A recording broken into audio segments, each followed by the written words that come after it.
Bonjour Caroline. Bonjour Céline. Donc, je suis ravie de te revoir. Voilà, j'avais à cœur que tu témoignes, j'avais à cœur que tu nous partages ce voyage d'exploration, hein, au cœur de ton être. Et j'avais à cœur que tu partages tout ce que tu as pu vivre et où tu en es aujourd'hui. Donc, je t'ai accompagnée sur un projet porteur de sens. Ça avait démarré en novembre 2019 jusqu'en juillet 2020. Donc, ça fait plus d'un an, hein, que je t'ai accompagnée. Voilà, et j'avais envie de te proposer ce témoignage, donc un an après cet accompagnement, déjà pour le plaisir de te revoir, hein, même si on est resté en relation, mais c'est toujours un plaisir de te revoir. Pour que tu nous partages, hein, tout ce que tu as pu traverser pour inspirer des personnes, hein, qui peuvent être dans des doutes, dans des peurs, voilà, dans toutes ces fermetures. Et au travers de ton vécu, que tu nous témoignes que, voilà, que c'est possible de s'ouvrir à l'infini des possibles, que c'est possible de changer de vie, d'oser être soi, d'oser réaliser ses rêves, et oser se mettre en action, hein, l'envie de te donner la liberté de faire ce que tu avais envie de faire et de partir vers l'inconnu. Parce que voilà, c'est vraiment un changement de vie que tu as pu mettre en action au travers de petits pas. Donc voilà, je suis vraiment ravie de cet échange. Et dans un premier temps, est-ce que tu peux te présenter Oui, avec plaisir. Écoute, déjà, je te remercie de m'offrir cette opportunité parce que c'est vrai que c'est une grosse peur pour moi de passer comme ça sur une vidéo et de parler de moi surtout. Donc voilà, merci. Et donc, moi, je m'appelle Caroline. Donc, je vis en Savoie, à Aix-les-Bains, depuis septembre dernier. Donc, gros changement de vie, effectivement. J'étais en région parisienne. Donc, actuellement, je suis en formation au métier de sophrologue. Donc, c'était une formation qui se déroule sur un an. Donc, ça se termine en janvier prochain. J'ai une fille de 16 ans. Qui vit avec moi, qui est partie avec moi sur Aix-les-Bains. Ouais, gros changement de vie. Hein. Gros changement de vie, ça c'est sûr. Ouais. Et quand j'y repense aujourd'hui, je me dis waouh. Oui. Et justement, j'aimerais avec toi, tu vois, repartir un petit peu, de faire un retour sur image, de rembobiner un petit peu toute cette histoire et de te revisualiser en novembre 2019, hein, quand on s'est rencontrés. Et dans quelle situation tu étais? Qu'est-ce que tu vivais à ce moment-là? Est-ce que tu te souviens, tu vois, Oula, oui. Plein de choses. Qu'est-ce que tu faisais à ce moment-là? Alors, j'étais salariée dans un cercle privé à Paris, donc en tant que comptable. Donc, j'étais très bien là-bas. J'aimais mon métier. Je travaillais avec des gens vraiment super, qui sont devenus aussi de très bons amis. J'avais vraiment pas la boule au ventre quand j'allais travailler. Enfin, c'était vraiment un plaisir d'aller là-bas. Mais voilà, il y avait quand même 1h30 de transport le matin, 1h30 de transport le soir. Donc, c'était pas forcément évident. Et puis la routine, voilà, c'était un peu métro, boulot, dodo. Puis je vivais aussi une grosse difficulté personnelle. Voilà, ça a été un chamboulement. Enfin, et du coup, je me suis remise en question sur plein de choses. Donc sur ma vie professionnelle aussi. Même si j'aimais ce que je faisais à mon travail, j'avais l'impression que ça ne me nourrissait pas en fait. Et j'aspirais à autre chose. Et donc je me suis dit, bon, il faut que je me prenne en main en fait. Faut que je me prenne en main. Et du coup, je me suis dirigée vers toi en fait. Voilà, pour m'aider. Ouais. à ce moment-là, quelles étaient tes difficultés, quelles étaient tes frustrations, tu vois, est-ce qu'il y a eu un déclic qui t'a mis sur ce chemin-là et puis qui t'a mis en action, quoi, en te disant stop, je me prends en main, quoi, C'est veux l'ennui en changer. fait, c'est l'ennui et puis Ouais. par rapport à ce que j'ai vécu dans ma vie personnelle, je pense que ça m'a donné un gros coup de pied, Mm. voilà, aux fesses. Et, et ça, ouais, je me suis dit, bah non, là, enfin, j'ai envie d'être heureuse en fait et je sentais que j'étais pas heureuse, que Ouais. ce soit dans ma vie personnelle, dans ma vie professionnelle, même si je me sentais bien à mon travail, je sentais qu'il manquait quelque chose. Mm. Voilà, je me sentais pas utile en fait. Ouais. J'avais pas l'impression d'être forcément utile. Mm. Et donc, j'aspirais à autre chose. Mm. Voilà. Et donc, nous nous sommes rencontrés quelle était ta demande, tu vois, par rapport à cet accompagnement? Qu'est-ce qui était important pour toi à ce moment-là? M'aider à faire du tri, en fait, parce que j'avais tellement de pensées, j'avais envie de faire plein de choses. Et je me disais, mais par où je commence? J'avais envie de mettre des choses en place. Puis j'hésitais, parce que voilà, on a des croyances limitantes, on a des peurs. Et du coup, je me suis dit, il faut que je me fasse accompagner, quoi. Il faut que je me fasse accompagner par quelqu'un qui saura ouais, m'aider à faire le tri, à poser les choses dans le calme, dans la sérénité. Voilà. Et donc, tu es arrivé sur mon beau chemin. Et une belle aventure a commencé, une belle rencontre. Oui, parce que c'est vrai que j'avais vu 2 personnes avant toi, des personnes qui étaient très bien aussi, avec qui c'était très, très bien passé. Mais j'avais cette petite voix intérieure qui me disait, va au 3e rendez-vous, parce que tu étais la dernière personne en fait, que je devais rencontrer pour faire mon choix, parce qu'on m'avait conseillé de voir 3 personnes. Et je me disais, oh, bah non, c'est bon, je vais choisir déjà sur une des 2 premières que j'avais vues. Et donc, j'ai suivi ma petite voix intérieure.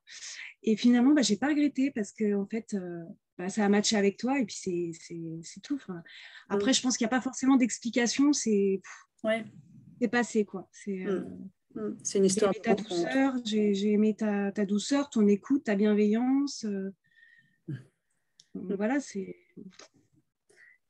j'ai senti que c'était toi et personne d'autre, en fait. C'est intéressant parce que tu as fait ton choix aussi en te connectant à ton intuition. Tu as cette sensibilité-là, tu as cette intuition, tu as cette connexion quelque part. Et du coup, tu l'as réveillée d'une certaine manière, même si elle est là de temps en temps, mais pas forcément très présente. Et du coup, tu t'es vraiment appuyé sur, tu as fait confiance à cette Oui, c'est ça. qui Et c'est savait. vrai qu'après notre premier rendez-vous, j'étais super contente. En fait, je me suis dit, voilà, il faut vraiment que je me fasse confiance, en fait. Et quand je sens qu'il faut que j'y aille, il faut que j'y aille, quoi. Même si j'ai peur, même si j'ai pas envie ou j'ai la flemme. Parce que là, c'était un 3e rendez-vous, il fallait se déplacer. Mais voilà, je me suis dit, il faut que j'y aille. L'action. Et du coup, l'action également, tu témoignes de l'importance de l'action. Que quand on veut quelque chose, c'est important de vouloir, c'est important de poser une intention, mais c'est important d'agir et de poser des petits pas. Et du coup, donc, il y a ce voyage d'exploration qui a duré pratiquement 9 mois, pratiquement une naissance. Et, pour mettre en lumière donc, tes freins, mettre en lumière tes difficultés, mettre en lumière tes croyances, mais également mettre en lumière tes aspirations, mettre en lumière tes talents, mettre en lumière tes besoins. Tu as pu explorer différents métiers, donc tu es passé agent immobilier, à infirmière, à fleuriste, à guérisseuse, à sophrologue. Et qu'est-ce que tu dirais qu'est-ce que cet accompagnement t'a apporté? Qu'est-ce que tu as aimé? Est-ce qu'il y a eu des moments forts pour toi? Qu'est-ce que tu as appris? Alors, j'ai appris que j'aimais les gens, en fait. J'ai appris que j'aimais les gens et ça m'a confirmé aussi sur le métier que je fais aujourd'hui. Enfin, que je fais aujourd'hui. que j'apprends en tout cas. Parce que je ne sais pas si tu te souviens, mais j'avais déjà cette idée de métier de sophrologue qui m'était venue quelques années avant déjà, parce que j'avais emmené voir ma fille voir une sophrologue. Et moi-même, je n'avais jamais fait de sophrologie, mais voilà, lors de ce premier échange que ma fille avait eu avec cette sophrologue, donc j'étais présente. Et je regardais cette dame, cette sophrologue, et je me suis dit, mais c'est ça que j'ai envie de faire. Et après, tout de suite, le mental, ah bah non, attends, t'es dans la comptabilité, rien à voir, c'est n'importe quoi. Donc, en fait, j'ai effacé cette envie, ce désir, et puis ça revenait quand même de temps en temps. Et puis voilà, je me dis aujourd'hui, ça y est, je me forme au métier de sophrologue. Donc, en fait, déjà, j'avais j'avais senti déjà, quoi. Et pourtant, mais c'est intéressant ce que tu dis parce que il y a vraiment aussi une question d'autorisation et on est tellement conditionné quand on fait un choix de métier, on le fait pour faire plaisir ou on le fait en opposition à la famille ou on le fait parce que socialement c'est bien, on le fait pour des raisons qui peuvent être extérieures à nous et les raisons qui sont vraiment importantes pour nous, on ne les a pas forcément identifiées. Donc, c'est ça au travers, pendant tous ces mois, qu'est-ce que tu dirais que tu as, sur quoi tu as pu t'appuyer, tu vois, qu'est-ce qui fait que tu t'es autorisé à y aller et que tu t'es autorisé, parce que du coup, c'est pas juste changer de métier, c'est carrément changer de vie, quoi. T'as fait t'as fait un grand écart. Donc, je sais que, tu vois, on a commencé ici et puis tu as fait des petits pas pour aller vers. C'est pas souvent quand on voilà, on est là, on se projette dans quelque chose. Et ça peut être vertigineux parce qu'on voit le fossé qui est à l'intérieur. Mais du coup, ce sont tous ces petits pas que tu as pu poser les uns après les autres par rapport à des croyances, par rapport à des peurs. Est-ce que tu veux partager un petit peu par rapport à des peurs que tu pouvais avoir, des croyances? Oui, parce qu'effectivement, quitter un emploi qui est plutôt... voilà, j'avais la sécurité en fait. J'avais un travail sûr, j'avais un salaire qui tombait tous les mois, qui était plutôt confortable. En tout cas, ça m'aidait à payer mes charges et à me faire plaisir aussi. Donc, mais ouais, si on a peur, je me rends compte qu'en fait, ça nous bloque totalement et finalement, on ne fait rien. Et c'est dommage parce que quand je vois tout ce que j'ai pu faire, affronter, aujourd'hui, je suis là et je suis très, très heureuse et je ne regrette aucun choix. Même si certains choix, des fois, je me réveillais en pleine nuit, je me disais, oh là là, mais qu'est-ce que j'ai fait? Par exemple, quand j'ai démissionné, je me rappellerai toujours, la première nuit, je me suis réveillée en pleine nuit, mais je me suis dit, mais qu'est-ce que j'ai fait, quoi? Non, mais n'importe quoi. Et qu'est-ce qui t'a poussé, tu vois, sur quel talent tu t'es appuyé, sur quel talent et qu'est-ce qui t'a poussé à faire ce choix-là? J'ai appris à avoir confiance en moi aussi parce que j'avais un grand manque de confiance en moi et avec ce qu'on a fait toutes les deux ensemble pendant l'accompagnement, ça m'a beaucoup aidé aussi. Tu m'as donné des outils aussi, quand j'avais des peurs, des frayeurs que j'ai pu mettre en place aussi dans mon quotidien. Donc il y a tout ça, ça aide beaucoup. C'est sûr que quand on n'a pas d'outils, qu'on n'a pas des gens qui peuvent nous aider à nous tirer même, c'est compliqué. Je pense que l'important aussi, c'est d'être vraiment bien entouré. C'est très, très important. Et éviter aussi peut-être de trop parler à trop de gens de nos projets. Ouais. Parce que les gens aussi, notre entourage aussi a des peurs, a des croyances limitantes aussi. Et du coup, ils projettent leurs peurs sur nous. Et... Donc, mais c'est ça le plus difficile au début, c'est de ne pas en parler. Parce qu'on a besoin d'être rassuré, de se rassurer, donc on a envie d'en parler.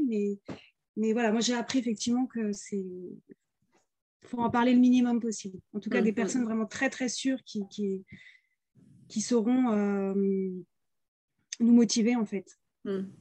Tu vois, moi, au travers de ce que j'ai pu observer dans tout cet accompagnement, c'est que tu as appris à rentrer à l'intérieur de toi, tu as appris à entrer dans tes profondeurs, tu as appris à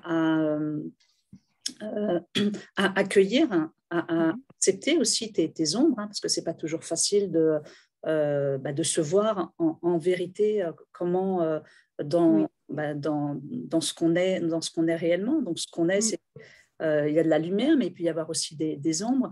Bien sûr, c'est un équilibre. Et ce que j'ai observé de toi, c'est vraiment que que tu as eu ce courage, en tous les cas, de faire des petits pas à ton rythme, hein, vraiment à ton rythme, mais que tu as eu ce courage de faire ces petits pas et d'avancer. Donc, par moment, moi, j'aime bien accompagner aussi dans ce rythme-là, et ça m'a aussi montré à quel point c'est important de respecter le rythme et puis de croire. Moi, je crois vraiment en les capacités de l'être humain et à notre capacité de s'ouvrir à l'infini des possibles. Et au travers de ton exemple, il y a des moments où tu avais besoin de ne rien faire, il y avait des moments de repos, hein. C'est comme si besoin de déposer tout ça. Quelquefois, c'est trop, hein. Quelquefois, ça peut être vertigineux. Donc, la temporalité, elle est très importante pour pouvoir se poser, se déposer, se reposer et après repartir faire des petits. Donc, les talents, hein, tu as vraiment ce courage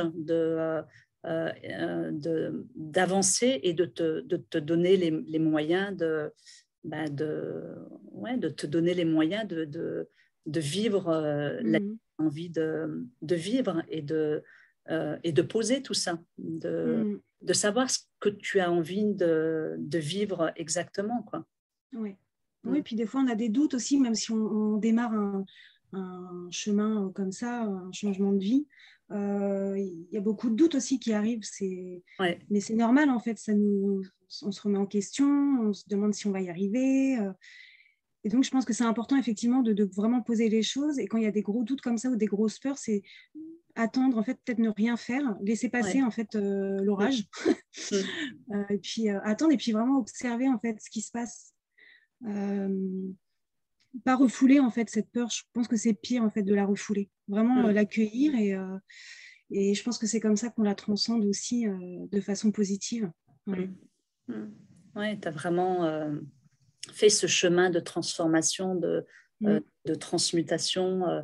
Oui, c'est pas un chemin facile, hein. C'est sûr que c'est pas un chemin facile, mais après le principal, je pense, c'est de le faire dans la joie aussi. Et de se dire que, ok, là, de toute façon, aujourd'hui, je ne vis pas une vie qui me plaît. Je n'ai pas l'impression d'être moi-même. Je n'ai pas l'impression de faire des choses qui me mettent en joie. Donc, il n'y a pas de raison, en fait, pourquoi je continuerai là-dedans. Pourquoi je continuerai sur ce chemin. Je n'ai pas envie. Donc, je pense qu'il faut prendre des risques. Ouais, il faut prendre des risques. On a peur et c'est normal. C'est normal qu'on ait peur. Mais il faut y aller. Il ne faut pas hésiter. Il ne faut vraiment pas hésiter, il faut vraiment s'écouter.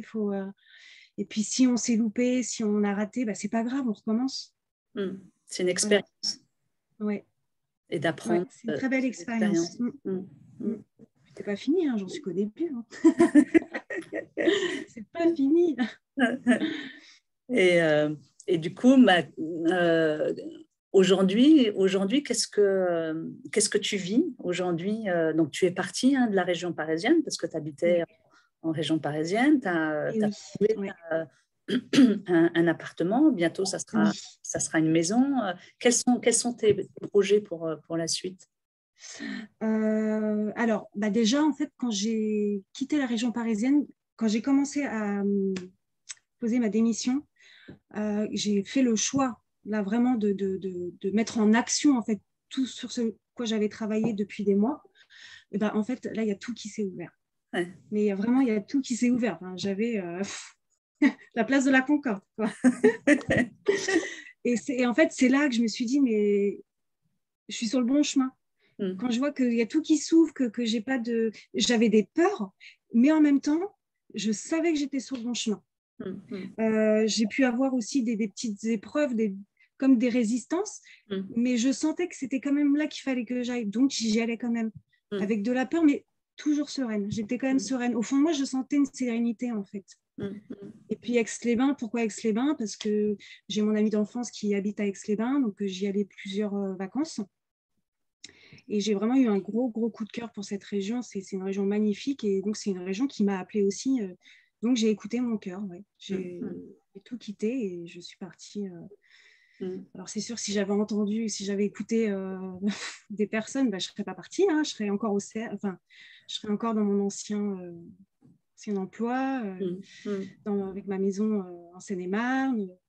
Voilà, mais non, à faire métro, boulot, dodo. Métro, boulot, dodo, bah voilà, non, je regrette pas d'avoir vendu ma maison, d'avoir quitté mon emploi. Et je quittais pas qu'un emploi, enfin, je quittais aussi des collègues en or que j'adore et qui me manquent même encore aujourd'hui. Hein, mais c'est pour une autre vie, une vie meilleure. Et là, je me sens très bien ici, je me sens en joie ici, j'adore. Je me sens vraiment chez moi, en fait. Et ça répond davantage à tes besoins. Hein. Tes besoins, oui, complètement. Tu nourris davantage aussi. Ah oui, à côté, j'ai le lac, j'ai les montagnes. C'est autre chose, quoi. C'est une qualité de vie qui est totalement différente. Et puis, je voulais ça aussi pour ma fille. Donc, ouais, bravo en tous les cas. Quoi. Tu t'es vraiment donné les moyens de vivre la vie que tu as envie de vivre et de t'ouvrir à cet infini des possibles. Et j'étais touchée quand tu as dit ça. C'est vrai que quand à un certain moment, on peut être enfermé dans des peurs, enfermé dans des doutes, enfermé. Du coup, ça nous plombe, hein, ça, au niveau ça baisse notre fréquence vibratoire. Ah oui, puis on est englué dans un... Et à un certain moment, malgré tout, quand tu t'appuies sur le courage, quand tu t'appuies sur ces talents-là le fait d'oser, petit à petit, il y a les choses il y a comme un alignement qui se met en place et comme si le chemin, en posant ces petits pas, le chemin s'ouvre et se déploie sous tes pas. Donc, c'est une belle image. Je suis vraiment, moi je suis en joie de te savoir, de te savoir là. Et puis moi c'est ce qui fait vraiment sens pour moi de pouvoir voir les personnes grandir, voir les personnes se déployer. Hein, c'est vraiment déployer leurs deux ailes, l'ouverture du cœur et la liberté d'être et d'agir. Et toi tu es là, tu concrétises en tous les cas mon équipe, tu concrétises pourquoi j'œuvre à accompagner des personnes. Donc merci beaucoup. Je t'en prie. Merci à toi. Et qu'est-ce que tu dirais à des personnes qui doutent un petit peu, qui ont du mal à se lancer, tu vois, qui sont enfermés dans quelque chose où il y a une résistance? D'arrêter de douter. Ou alors, à la limite, même si on doute, même si on a peur, y aller quand même. Y aller quand même. Faire des petits pas. Ça ne sert à rien de faire des grands pas. Non, faire des petits pas. On avance plus vite, en fait, en faisant des petits pas. C'est moins dangereux, en plus. Et puis, au fur et à mesure, on prend un peu plus confiance. Plus on avance, plus on prend confiance. Alors, des fois, on a peur, donc on s'arrête. C'est pas grave, on peut s'arrêter. C'est pas un problème. On perd pas de temps, en fait, quand on s'arrête. On croit perdre du temps. Et du coup, on rentre dans une culpabilité. Tu devrais faire ci, tu devrais faire ça. Mais en fin de compte, non. Je me rappelle, il y a quelques semaines de ça, j'étais fatiguée. J'avais vécu un déménagement, plein de choses. Et je me suis arrêtée 3 jours, j'ai rien fait parce que j'étais dans un état de fatigue pas possible. Et le premier jour, je me suis dit, non, attends, je travaille sur ma sophro, j'ai plein de choses à faire. Et en fin de compte, non, il faut vraiment que je me pose, que je me repose, que je laisse un peu tomber toute cette pression, tout ce stress. Et en fait, ça m'a fait beaucoup de bien et je suis repartie, mais pour mieux. Ouais. C'est ça. J'étais contente et j'étais contente de moi. J'étais contente d'avoir assumé le fait que j'étais fatiguée, que j'avais besoin de me poser. C'est à un moment donné, je pense qu'il faut aussi être juste avec soi-même. Et c'est tout un chemin, hein, c'est vraiment important parce que, tu vois, on peut, toutes ces choses-là, les peurs, la culpabilité, toutes les croyances limitantes sur lesquelles on s'est construite, tout ce conditionnement qui, d'une certaine manière, nous limite et fait que on est enfermé dans des rôles sociaux qu'on se doit, au nom de quoi, on ne sait pas, au nom de tout ce conditionnement. Donc, voilà, tout ce chemin, c'est vraiment de voir que la peur, tu vois, on parle beaucoup de la peur, mais c'est ce qui nous bloque, la peur. voilà, voilà. Et en même temps, la peur, c'est une messagère, quoi. En même temps, la peur, elle délivre une information. Et en même temps, la peur, c'est un sujet qui est passionnant parce qu'il y a des peurs réelles, effectivement, mais il y a plein de peurs imaginaires, de peurs qui sont irréelles. Donc, c'est important de se ramener ici et maintenant dans tout va bien, quoi. Ici et maintenant, tout va bien. Qu'est-ce que je te laisse le mot de la fin? Est-ce que tu veux dire un dernier mot? Écoute, moi je pourrais dire que voilà, si vous avez des rêves, des projets et que vous doutez, faut le construire, voilà, pas quitter un emploi comme ça du jour au lendemain sans rien avoir. Non, il faut que ça soit construit, mais voilà, au moins le préparer et se sentir en sécurité, faire tout en fait pour se sentir en sécurité. Voilà, je pense que vraiment qu'on peut construire un projet en se sentant en sécurité. Ouais. C'est quand tu parles de sécurité, pour moi, ça entre en résonance avec l'importance de se reconnecter à sa puissance intérieure, à sa sécurité intérieure, et du coup, de vraiment mettre en son royaume, quoi. Merci beaucoup, Caroline. Je t'en prie. J'étais ravie de cet échange et puis tu vois, on est allé jusqu'au bout. Jusqu'au bout. tu as dépassé une peur, tu vois. Ah oui, une grosse peur. Donc merci d'avoir accepté de témoigner, parce que c'est quelque chose de précieux aussi, le témoignage. C'est vraiment voilà, là ça montre qu'il est possible de rêver sa vie et de la vivre, et de vivre la vie de ses rêves, quoi, de nos rêves. Donc, merci. Si je donne envie à quelqu'un d'autre d'y aller, je serais ravie. Donc, n'hésitez pas à partager vos impressions aussi, et puis vos questions ou vos commentaires. Je te souhaite une très belle journée, Caroline, et puis merci. Toi aussi. À très bientôt. À très bientôt.